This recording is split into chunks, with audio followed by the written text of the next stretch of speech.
ஒரு பவுலில் 1 கப் அளவுக்கு நல்ல சில்லுன்னு தயிர் சேர்த்துக்கிறேன். இதை நான் ஃப்ரிட்ஜில் வச்சு எடுத்திருக்கேன்.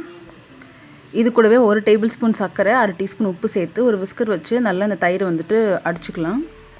தயிர் வந்து நல்லா ஸ்மூத்தாக இருக்கணும். இப்போ தனியாக எடுத்து வச்சிடலாம். ஒரு பாத்திரத்தில் உங்களுக்கு எந்த அளவுக்கு இட்லி வேணுமோ அதை சேர்த்துக்கோங்க. நான் வந்துட்டு இட்லி வந்து குக்கி கட்டர் இருக்கும்ல, அதை வச்சு கட் பண்ணி வச்சுருக்கேன். நீங்கள் பெருசாகவும் சேர்த்துக்கலாம், இல்லை மினி இட்லியும் சேர்த்துக்கலாம், இல்லைனா ரஃபாக கூட பிச்சு போட்டுக்கலாம். இப்போ இது மேலே தயிரை வந்துட்டு ஊற்றிக்கலாம். நிறைய தயிர் ஊற்றணும், கொஞ்சம் கொஞ்சமாக ஊற்றாதீங்க. ஃபஸ்ட்டு இட்லி ஊற அளவுக்கு தயிர் ஊற்றிட்டு அதுக்கப்புறம் ஃபுல்லாக ஊற்றிடுங்க. இந்த இட்லி வந்துட்டு இந்த தயிரில் கொஞ்சம் நேரம் ஊறட்டும். அதுக்குள்ளே தாளிப்பு போட்டுக்கலாம். நான் 2 டீஸ்பூன் நெய் சேர்த்துருக்கேன். அதில் 1/2 டீஸ்பூன் கடுகு, 1/2 டீஸ்பூன் உளுந்தம்பருப்பு, 1/2 டீஸ்பூன் சீரகம் சேர்த்துக்கிறேன். இது பொரிஞ்சதுக்கப்புறமா 1 கொத்து கருவேப்பிலை, 2 காஞ்ச மிளகாய் பொடியாக கட் பண்ணி சேர்த்துக்கிறேன். இதெல்லாம் தாளிச்சதுக்கப்புறமா இதை எடுத்து இந்த இட்லி மேலே ஊற்றிக்கலாம். எல்லாத்தையும் ஊற்றிடாதீங்க, கொஞ்சம் கொஞ்சமாக எடுத்து ஸ்ப்ரெட் பண்ணி ஊற்றிக்கோங்க.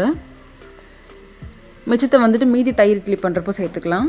இது மேலேயே வந்துட்டு கொஞ்சமாக கார பூந்தியை வந்துட்டு தூவி விட்டுக்கலாம். உங்களுக்கு எந்த அளவுக்கு வேணுமோ அந்தளவுக்கு.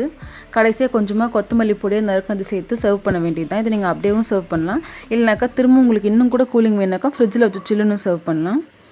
பட் அப்படியே சர்வ் பண்ணிங்கன்னு சொன்னால் காரா பூந்தி வந்து மொறுமொறுன்னு இருக்கும், சாப்பிட நல்லாயிருக்கும். ரொம்பவே ஈஸியான ஒரு ஸ்நாக் ரெசிபி. ஸோ கண்டிப்பாக ட்ரை பண்ணி பாருங்கள். வீட்டில் மிச்சமான இட்லி இருந்தால். தேங்க்ஸ் ஃபார் வாட்சிங்.